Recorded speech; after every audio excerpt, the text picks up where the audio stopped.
Welcome to the Referrals Podcast, the show designed to help everyone from the solopreneur to the Fortune 500 company win the referral game. If you want to build a company with an army of ambassadors and raving fans who speak highly of you and refer you willingly, you are in the right place. Let's meet your hosts, Chris Angel and Michael Maher. Welcome back, everybody. It's another episode of the Referrals Podcast. I'm your co-host, Chris Angel, and I'm here with your host, Michael Maher, and our guest, Emily. Hello, Emily.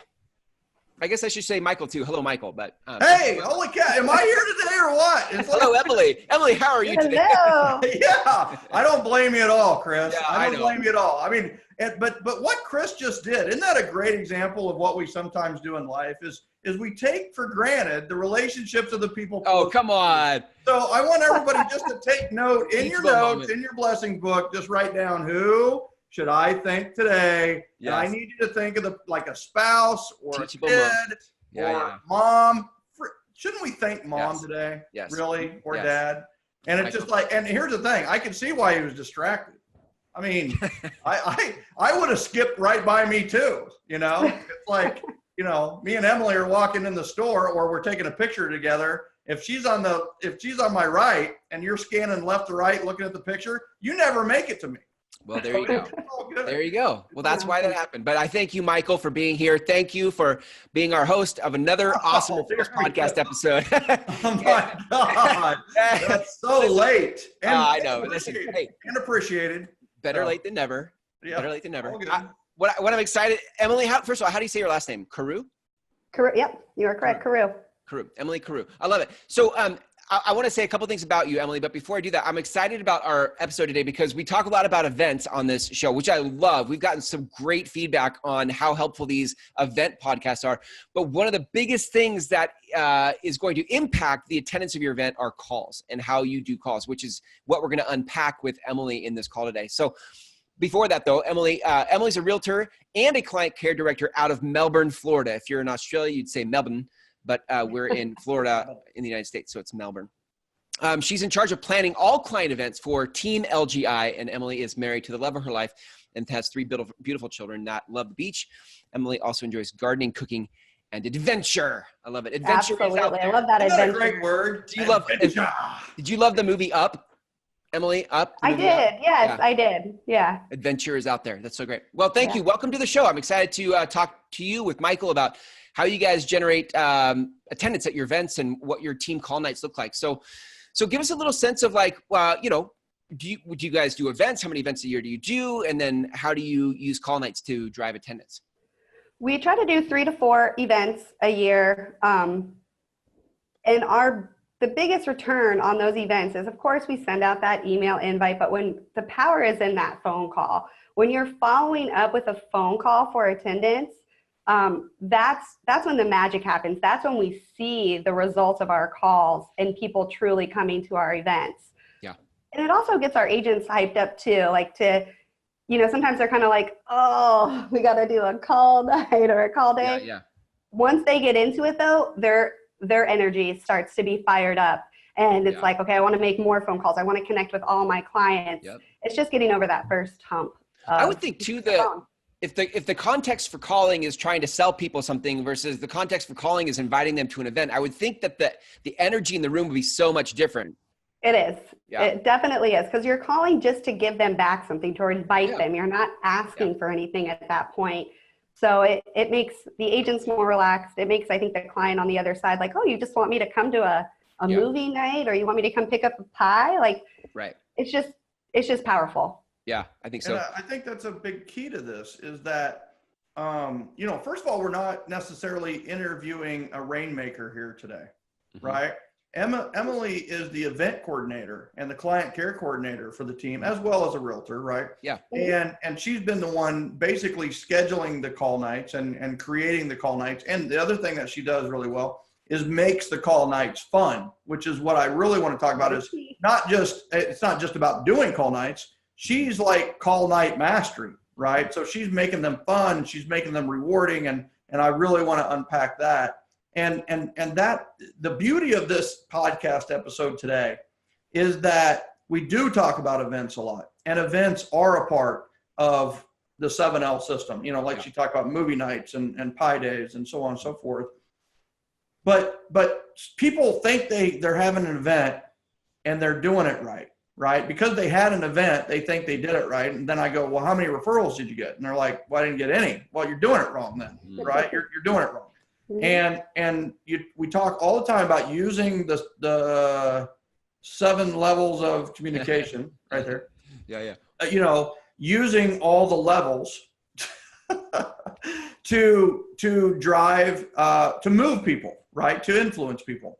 Right. And so what do? Right? They read through the first part and it's like, all right, emails. And they send out the Evite or paperless post or Eventbrite. And then like they get 1 or 2 people to RSVP maybe. And then 2 weeks later, they haven't got anybody. So they email again, right? And then they didn't get anybody. So they email again. And then they're doing email wrong, right? Which is not good. Yeah. And then they wonder why they have 8 to 10 people at their event. And the thing is we talk about doing text and video and Facebook message and these other levels of communication. But I'm going to tell you right now, if you only had time to do one, it would be phone calls.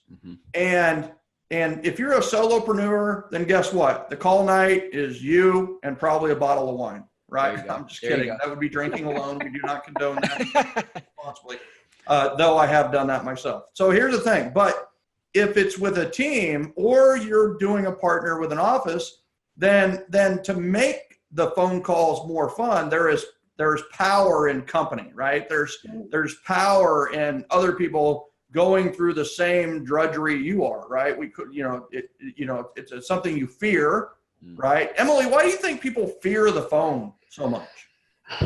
I don't know. I don't know because after that. Exactly. It's the heavy sigh that you started with that explains everything. I don't know, but after the first few phone calls, it gets really easy, especially when you're in a group setting. That energy keeps going, and all of a sudden it's like, you hear people in their conversations and you just want to keep on getting through that list of phone calls. I know after even after our Pi Day phone call, we limited it to 2 hours. And there was a lot of team members that I think kept it going. Like as they left, if they wanted to keep calling through their list, go for it. If you want to text all those people that didn't answer the phone, go for it. And we've seen that energy carry through until the full event day. How do you make it sounds like your call nights are sort of like an event in themselves. Like, what do you do to make your call nights fun? What are some of the things that happen there? So a big part is you can bring some strategic partners in. Sometimes we'll have one of our lenders come in. They'll maybe bring some food or we'll make a theme out of it. In particular for our Pi Day, we actually had a gas card giveaway to any agent that had the most conversations. Now they had the option if they wanted to text or call, but only a call counted. That's what they could count. So at the end of that 2 hours, we had our whiteboard. Everybody had their name on it. We put their numbers out, and then the winner got their prize and was announced in front of everybody. But we even we're announcing 10 more minutes, 5 more minutes. And then it's nice. How fast can I dial? So yeah. I just gave you 9 gems. In 5 seconds. I mean, it's first of all, you have guests, right, or sponsors for the food. First of all, it's not everybody thinks of that. They think team leader needs to buy pizza or buy whatever. What does your sponsor partner tend to do for food? What's a good call night food? Is there a bad call night food? No, I would say we like all food. So usually he just asks email me, where do you guys want? Pick a local restaurant. Everybody kind of puts their order in, or, it could be pizza. We switch it up. We're pretty easygoing like that. When they do that, does the sponsor come in? Yeah, we actually on our Pi Day, we actually had one of our lenders, Todd, come in, and he did some calls as well. So he took that 2 hours and called with us. Nice.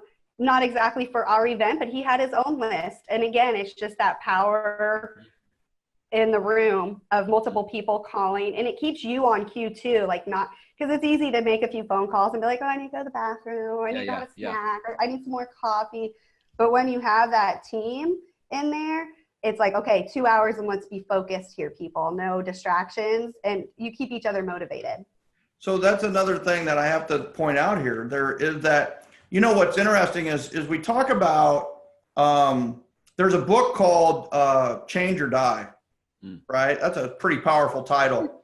And they talk about like these people with heart issues or health issues are given the ultimatum: change your habits, change your life, or die. Like literally, you're going to die if you don't do this. And it was like only 18% actually changed their habits or changed their life. Wow. And so Alan Deutschman, who wrote the book, instead of studying the 82%, the people who didn't and they end up dying, right? Which is what medical does, right? They study the dying or the dead, right? What he did is he went to the 18% and he said, why are people changing? Yeah. Well, one of them is the law of act as if, right? Act as if you're healthy. Act as if you're a jogger, right? Act as if you're a gym goer. Before you actually become a gym goer, act as if, the whole act as if, and the visualization and the power of that. But the other one is the law of association, which is, you know, you will tend to adopt the habits of your social group, right? And so what's interesting about what Emily said that's so powerful is you have a call night. If it's just the agents and just the team, you have a dynamic to it, right? The lackadaisical ones will be a little lackadaisical. The top salespeople will probably be the top salespeople. And the lackadaisical ones will probably perform at a 5 or below level, and the top producers will produce at an 8 or 9 level because they're not being pushed. As soon as you bring a sponsor in, somebody they can quote unquote impress, all of a sudden the lackadaisical are 8, 9 level, and the 9 level top producers are 10 level because they're just one other person in the room that they don't want to let down. They don't want the outside world to know, you know, what the team already knows, right? But the flip side of the law of association occurred as well. The mortgage person gets on the phone and is making calls. Now, listen, if they weren't at a call night, would they be making calls? The answer is no way. They would have been doing something else, right? Yes. So like calls are addictive. You know, calls are contagious. Yeah. And once somebody gets rolling with the calls, then everybody's making the calls. And as she said, it was scheduled for 2 hours. There were people calling 3 hours later. Closing it down. Yes. Yeah. Hey, Emily, I'm curious. So you've done a bunch of these now. What have you found this far into it that, like the things you've learned, like what would you do, knowing what you know now, what would you do differently if you were starting call nights this year? So it's really important to have a theme and keep it fun. But we also like to put a time limit on it too, because everybody on the team is busy and they have their schedules, and then we throw a call day into the mix. So we try to put a cap on it for a time limit. And then it's like, okay, they know they're going to be here for 2 hours. They're going to be calling. Yeah. Another thing I have learned is have like a predetermined list of who they're calling that in that 2 hour time frame. Uh-huh. We've done call days in the past where it's like, okay, you know, call whoever you want during this call time. Right. The most successful ones have been if here's your list of people you need to call through. Yeah. And get through the list. And it's a printed list on a piece of paper, not emailed to them on their computer. These are things that will, of course, take you away or distract. Yeah, write the notes that you need on that piece of paper, and then we could go back later, because the focus here for those 2 hours is reaching as many people on the phone, not updating the database or putting the notes in as you talk to them. Right. Really getting through that call. So I would definitely recommend having. I've seen that so many times where people squirrel in technology, or they will stretch time because they're like, this is uncomfortable. So they'll find all sorts of ways, to squirrel around. That is so good to have the call list ready to go before the event. Yeah. And limit the distractions, right? Yeah. I mean, Like, limit the distractions. Yes. And the thing is, it's like anybody. If you come into the office to a list of things to do, you'll tend to do them, right? If you come into an office where there is no list of things to do, you'll go to Facebook, you'll go to email, and then it'll be 4:38 p.m. before you know it, right? So it's like having that list is so key. Now, Emily, do you set that up for them, or do they set that up for themselves? The list. I've been setting that up for them. It's a list that we can just pull from our CRM and sort it through, what agent is with that client. And then, of course, we have our ISA department too. So we were able to pull maybe even some past clients that we know that our agents can't get through all of these people in a 2-hour time frame. And then they kind of juggle the rest as well. Isn't it interesting? You had an ISA or ISR, inside sales rep, inside sales associate, right? And, their job is to make calls, right? I mean, they're making calls all day long. So we'll unpack. I'd like to ask some questions about that later. So what are some themes, that you're done, and what have you done to make the call nights more fun, right? Besides the food, what have you done as far as themes? We've done like a pajama night. What is it with PJs? Pajama referrals. Pajama referrals. Emily, my next book, I think it's going to be Pajama Day Referrals. What do you think about that title? Hey, I like it. Yeah, I mean, like it. It's like you're in. I love the PJ theme that's all. I mean, what is it about pajamas? Literally said the pajamas like 35 times today. Yeah. I'm not kidding. Between podcasts and my son's fundraiser and all these different things, it's like people just want to get in their pajamas and party, right? There you go. I love it. Yeah, we've done like a football theme night too, like wear your favorite jersey type of thing. So they're really easy things. Like there's nothing big or expensive that you have to do. It's just little tweaks to make it different than a regular day at the office, really. So I don't wear my pajamas on a regular day to the office. What? What the heck? Yeah, that's what my book's about. How do you wear pajama day and get referrals? I mean, it's like I wear my pajamas every day. So yeah, so pajama call day. That's how you get to wear your pajamas at the office. What are the best hours? What are the best hours to call? So we have found kind of like mid-afternoon is a great time to get people. It's not too late for some of our call days. 3 to 5, 4 to 6, 5 to 7, 6 to 8. I would say like 3 to 5 before people are really getting amazing. Going. That's a good gem. Yeah. That's a difference in the world right now, because it used to be 5 to 7 because you would get them on their home phone at home. Emily, a home phone is like a landline that goes into, you're not old enough to remember landlines. But with the mobile phone age, like 3 to 5 makes a lot of sense, right? They're going to be on their commute home. They're more likely to answer the phone, right? They're like, I did my service to the man. Now, I can have a personal phone call. So yeah, and then that's where our ISAs are a great follow-up, because it's like, oh, here's the people we didn't reach this time. Let's try them back in the morning, or if we don't reach them then we can try them back in the afternoon. So it is important to kind of watch what the time is and see who you're hitting. How many calls do you think they made in the 2 hours? Like, what was the high and what was the low?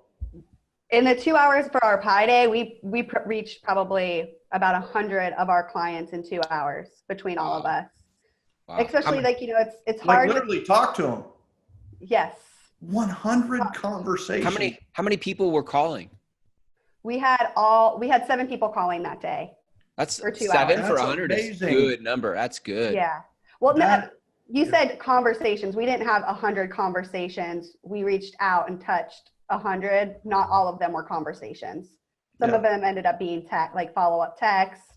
To reach that much of our database in 2 hours, which would be a huge task, made it a lot simpler when you have a team calling together. Who had the most conversations? Like, you didn't count a text message as a conversation. You said it had to be a phone conversation. For them to mark down, it had to be a phone conversation. Who had the most and how many did they have? The most was Lisa. She had the most calls. She had the most conversations. But she's really good at keeping up with her clients, and she knew who was going to be home and who would be answering the phone. Ooh, Nice. Yeah, she had an upper hand on that, but because she keeps such good in contact with her clients, that gave her the upper hand.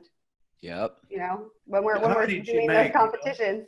Do you know how many calls she made and how many conversations she had? I want to say she had, I think it was 12 like really good phone calls. In 2 hours. That's phenomenal. 2 hours, yeah. And that was, I remember afterwards her saying, I felt like I could have made more, but people were keeping me on the phone, like wanting to talk. Think about that. We think to ourselves, they don't want to talk to anybody. I'm going to distract them. I'm going to interrupt them. They're just begging for us to call them. Like they're literally waiting next to the phone right now, hoping that we will call. Right? Yeah, and I think that's an important mindset to have. Don't trick yourself out like, oh, they don't want to hear from me. Yep. You're not calling that. You're just calling to ask to see if they want to come to the event, if they want to come pick up a pie. So it makes it a little bit easier, and that helps the conversation start flowing. And then, of course, at the end, it's always great to ask for a referral or, you know, what their needs or wants are for real estate in the upcoming year. Yeah, well, that's going to come up naturally.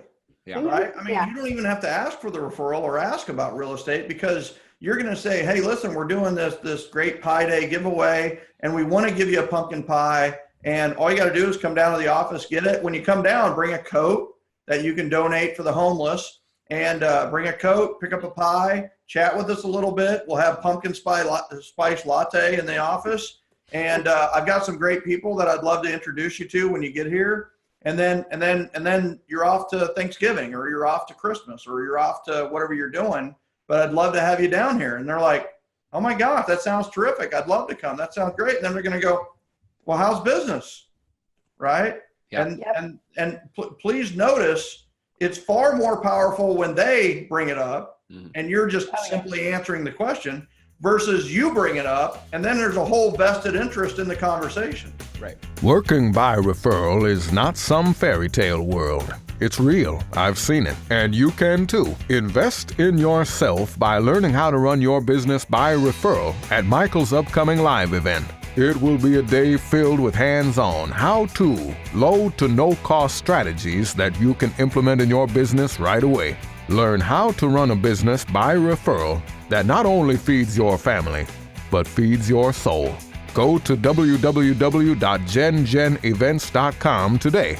That's www.gengenevents.com. You know, you're going to get referrals without asking by calling and inviting people to events, right? And so on that note, how many referrals did you guys get through the call night and the event? We had 7 total. Nice. Yeah. And what's your price point? Our average price point is $250 right now in our market. Yeah. Nice. So a couple of $1 million in business and, you know, on a call night and them stopping by, right? How often they got to stop by our office too, so that was nice as well. Yeah. Another touch. And here's the beauty of that, right? The whole event thing we could talk about for years, but the event thing is you get a touch that they started, not you, right? When they come to the office, they have to initiate at their home, get in their car and come, and you're still getting a touch, but you're also getting, that's like a sledgehammer touch, right? Yeah. It's like they're coming to your office and they experience the office and the office environment. Yeah. When they're coming to your office. So that's a powerful approach. Definite bonus. Emily, are you doing these monthly, weekly? How often are you doing these call nights? So going into 2019, we definitely want to really be good about doing these on a monthly basis. We've already talked to Todd, our lender, and we have another strategic partner as well. Yeah. To say in 2019, let's get this on the calendar for once a month. Yeah, I like that. Because before we weren't very consistent with the once a month. You know, they were really scheduled around our events, our ISAs calling through. But we've seen how powerful it was just with our last pie day of really getting the team together and having a very structured call day. So it's like we have to continue with the results that we received. Clearly it's working for you guys. I feel like one of the biggest things I bump into in just with business people is we lean way too much on emails and digital communications, and we're not reaching out through phone. And so then people are disillusioned by my Facebook ad didn't work, or my Facebook post, or my Eventbrite thing. And it's like all the time a phone call will work better than your digital communication. I've been there and done it. I know that. I think the digital communication is powerful as well, but you have to have that follow-up phone call. You cannot just rely on that one part of communication to make your event a success. Go ahead and send the email. Go ahead and send your Eventbrite or whatever you want to set up. Right. But then follow up with them with a phone call. Hey, did you get my invitation? It's a reminder. It's a lot easier for them to say yes or I'm going to come. It's a little bit harder for them to say no when you're talking to them on the phone. It's real easy for them to put like no on a Facebook invite or, an Evite. There's really no attachment, but the phone call is what makes it personalized. I know one of the things that people will run into is, well, what do I say? And I think, our download for this episode is the actual Pi Day script that you guys use on your call nights, right?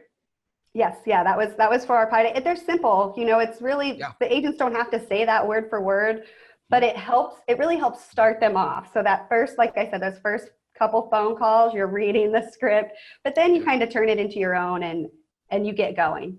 Right. I swear to God, like they're going to call this the bobblehead episode.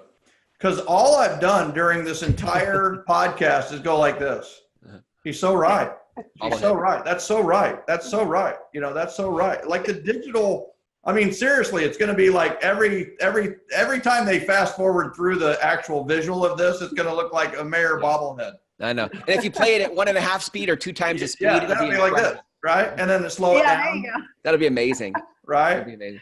So it's one of those where, so like the digital communication, right? In 7L, it says directly, an email is just the promise of a future phone call, right? Yes. A text message is just the promise of a future phone call.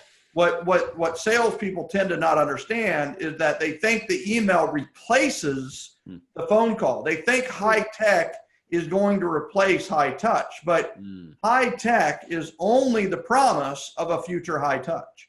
And that's what we need to make sure is we need to make sure we plan as much of the high touch as we do the high tech. Now we can do 10 high tech to 1 high touch, but we can't forget the high touch. Yeah. Right. I think, and I believe for our last year, our client party, we do a big client party at the end of the year. Last year, we actually, I believe in our email invite, we even said, you'll be hearing from us. So they even knew in the email that they're going to expect a phone call from us to see if they're coming or not. So we set that up and then it's like, well, now you have to call. There's no getting out of it. You've already promised one. So Yeah, sometimes it's just managing expectations. Like for yourself, if you're managing the expectation that I will call and you told them that, sometimes that gives you all the permission you need to dial the phone. I think sometimes we don't dial because we're like, oh, are they going to expect it? Are they not going to expect it? I don't know. But just managing that for yourself is you're totally expecting it because you said for them to. There's right. no better thing. We told them to expect the phone call. That's right. Promising that you're going to follow up. You're going to hear from us, on. And the beautiful thing about having your call night scheduled is you can even say, you're likely to hear from us on Tuesday between 3 to 5. Please reply if that time doesn't work and we can talk at another time. When you get really proactive with your scheduling, you can be specific with your request, and even that can even lead to them calling you about what you wanted to talk to them about, which once again, it's a them initiated touch, which is so much more powerful than a self-initiated touch, right? Yeah. And the other thing too about these call nights is that, when you look at the phone, like I've gotten like 7 or 8 calls, right, during this podcast.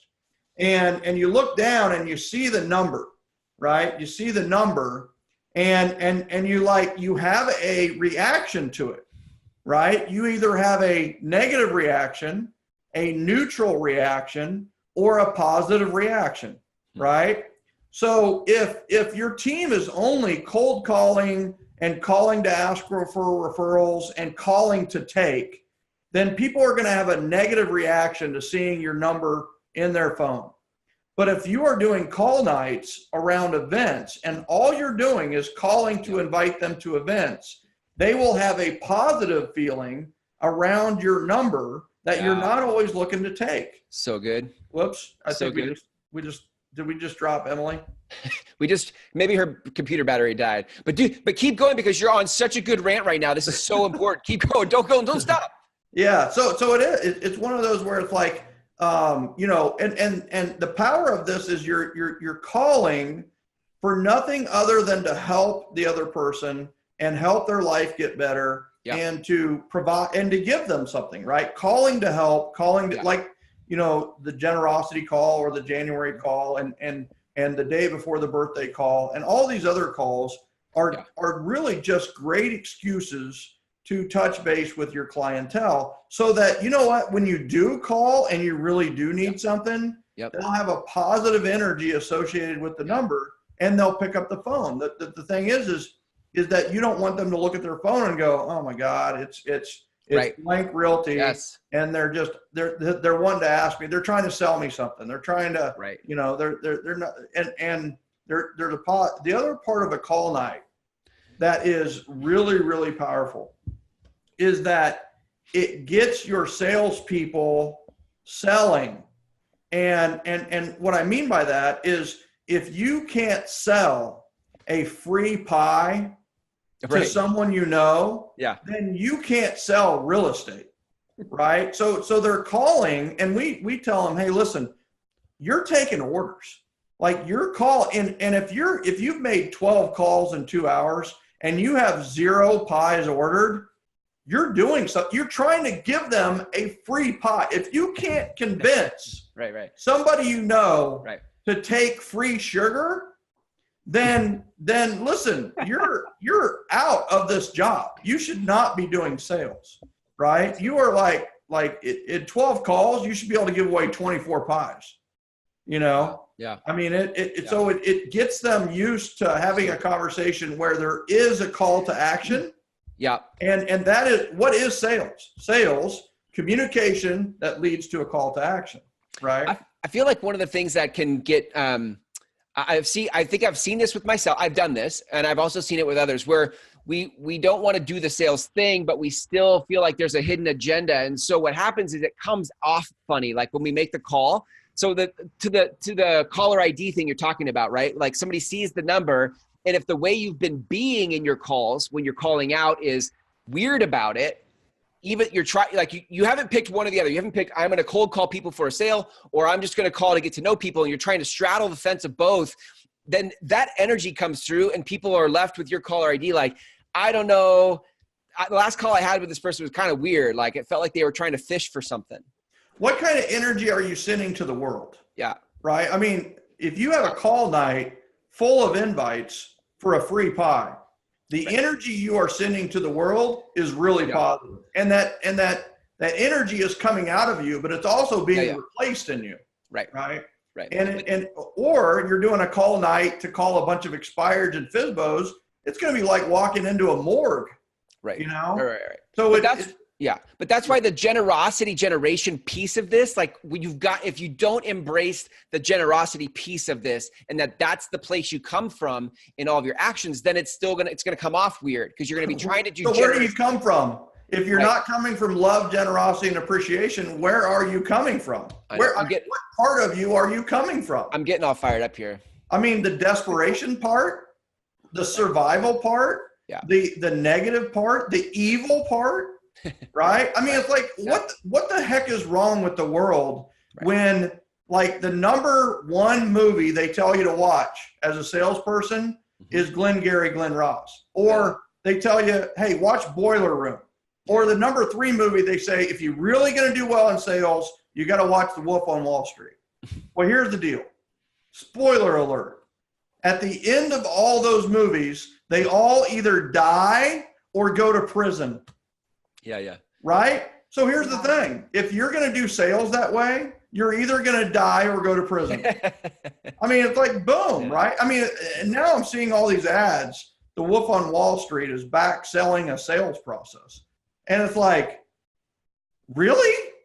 Yeah. I mean, I think I'm going to buy that sales process so that I can spend 18 years in a penitentiary. It's like, no, I don't think so. Right. It's like, we're in the generosity generation, people. I mean, we're in it. You're either with it, and realize you're in it, or you're going to suffer the consequences. Well, you either get it or you don't. What's that saying about poker? Like if you don't see the sucker at the table, you're the sucker. You're like the sucker. If you don't know, if you either get that this is a generosity thing, or you're completely oblivious. If you're oblivious, then you won't get this conversation. But it's funny you say poker, because I am the sucker at a poker table. Me too, like, me I am too. the worst liar ever. Like I talk about like, well, I'm going to just, I mean, like, Elf on the Shelf, or things like that. I can't talk about that around my son, because it's like, I'm horrible. He can see, right. You're like, Dad, that's so funny.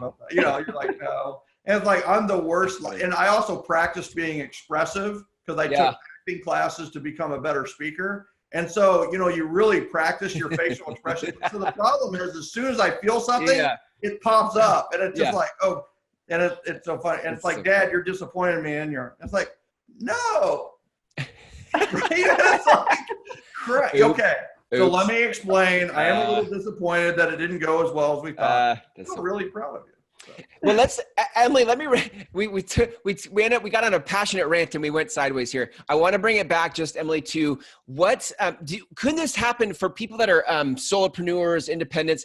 Could they create a call night with people in their networking group, or other people that are ambassadors that are in business? Could they just come together and do this? Absolutely. Yeah, absolutely. I think when you say call day, or people get like, they think of this, they're not thinking clearly of like how simple it really can be. Like get a couple, like you said, get your strategic partners, even if you're solo, maybe even just a few other agents that work in your office, get your list and make it fun. Like you said, grab some pizza and maybe some wine and do a couple calls together. Cause then you have some accountability too, that we've planned this, we're going to do it together. So it doesn't always have to be like, oh, I have a team and she has a team and they do it together. Think outside of that too. It's a triple win. Yes. It's camaraderie with the people that your strategic partners, because you're hanging out doing stuff together. It's energy, it's momentum that you're getting because you're doing it together, and it's accountability. You're actually following through on this, and then it actually, the people you're touching in your database are being built up. Yeah, I love it. And so, how do you make it? How do you reward? What are some of the games that you have played during call days to make it? I mean, like you reward them on what? You reward them on calls, on conversations, and then at the actual event, you rewarded those who had the most attendees, right? Yeah. So there was two ways. So, you have your call day, and like whoever had the most conversations won. And then we took, how many pies did they order that day?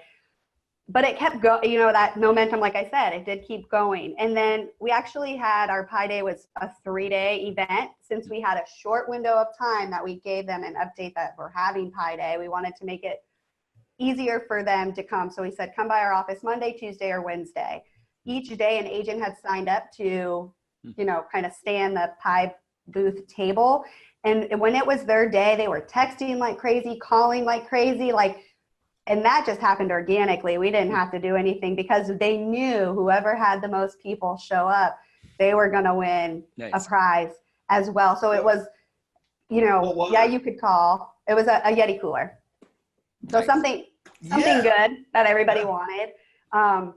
But I think too, again, they're competitive, and they really, it became like not even about the cooler, just who can have the most people here. And they were neck and neck at the end. And so they were really, then they started asking me, well, can I deliver pies?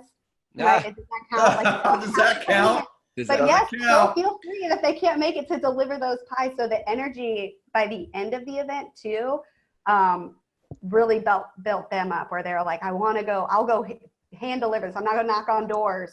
We had a few pies left, and we had one agent go knock his neighborhood and hand out pies, which was great. I'm like, that's so awesome.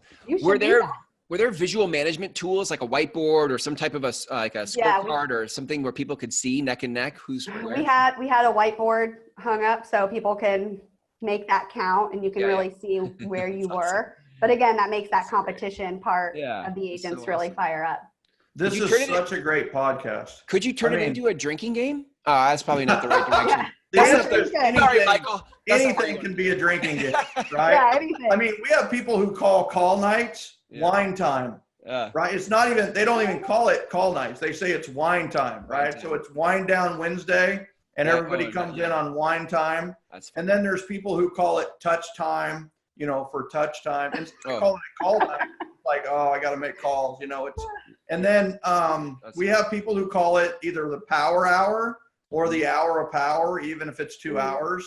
And the hour of power is 2 hours together, and they're making calls and reaching out and touching base with people. And the power of this is, some people might say, well, that one lady only had 12 conversations in 2 hours. Ladies and gentlemen, it is quality, not quantity. It is quality. It's the quality of the touches that matter, not the quantity of touches, right? So because that's where the residual value in the relationship is. It's not like a one and done thing. It's you're investing in people, and there's residual value in that when you come from the place of investing in people. Well, if you want somebody, go ahead, Emily. I would just say that's a big part of our team culture here on the LGI team. Once you work with us and in any real estate capacity, you have now joined our LGI family. You're not just a one and done person to us. You're a lifetime client now and forever moving forward. So see why I like this girl? Huh? Yeah. See what I like? See why I brought, see, like this is, and what's the thing that I love about this is that she's the event coordinator and the client care coordinator. Awesome. And sometimes as an agent, it's how do I organize this? How do I make it more fun? And that's what she's brought to the table is the she's seen the backside and she's seen the front side. She's seen the work on the back end and also the work on the front end and also the reward that come from that. Yeah. And it just, I think that the one big thing here is that it's there's so many things, right? Positive energy. It's the making calls that you need to make anyway. Somebody sees their caller ID and has a good feeling about you instead of a negative feeling. And it's a great excuse to reach out. You're giving. You're also a lot of times partnering with a charity. So that shows your charitable and nonprofit side. And so you're communicating with the world that you're this loving, generous, and appreciative person, right? You're appreciative of them. You're generous by giving and both of those are based in love. You cannot be generous. That's not true. You can be generous without love, but you can't be loving without being generous, right?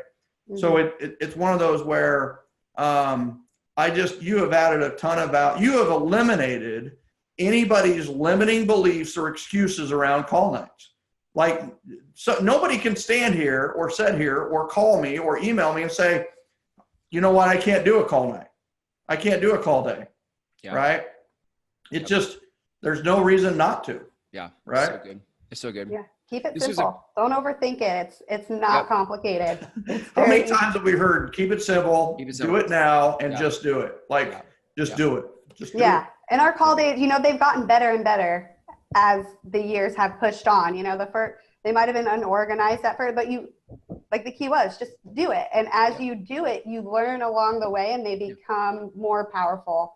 And we're ready for 2019 to see, what will build us up throughout next year. I'll tell you one nugget, Jim, that we need to focus on is printing out the list of names and numbers, right? It's just, if you're a solo, print it out, put it on your desk for 3:00, right? Or 4:00. And just have it there. And then you're not going to be on your computer. You're not going to update your CRM. You're not even going to take notes in your CRM. If you have to take a note, take it on a piece of paper, right? Yeah, write it on your list. Whoosh, go through the list. Yeah, so good. Emily, this has been so good. If people want to send the LGI team referrals, send you referrals in Melbourne, Florida, where can they go to connect with you guys? We have our website, teamlgi.com. They can always look up our profile on Zillow too if they want to look at all of our reviews. We work hard on those. Nice. They can always also email us at listings@teamlgi.com. referralspodcast.com, and we'll make sure that your clients get taken care of just like they're our family. Yeah. Thank you so much I love when we get to talk to the systematic people in the industry, because you guys bring so much clarity to the chaos that those of us that aren't systematic, we're like all over the place. You just make it super simple to think through how that could actually work. And so thanks for bringing your experience as well as your expertise. You guys, if you're listening to this, if you want the Pi Day script, that's the download for this episode. Go to referralspodcast.com and you guys can download the script so you have your own script for your own call day. Michael and Emily, thank you for your time today. Yes, thank you for having me. Yeah, thank you, Emily, for providing the bobblehead podcast episode of the year, where it is Michael Maher going, oh my God, that is the greatest. It's just like, I literally was like looking at myself as much as I was looking at you guys and the camera, because I was just like, why am I doing this so much? It's like, oh my God, that's like, yes. It's like, I'm sold, right? Awesome. That's awesome. Well, thanks, gang, for a great episode. We'll catch you guys next time. See ya. Yeah, bye-bye.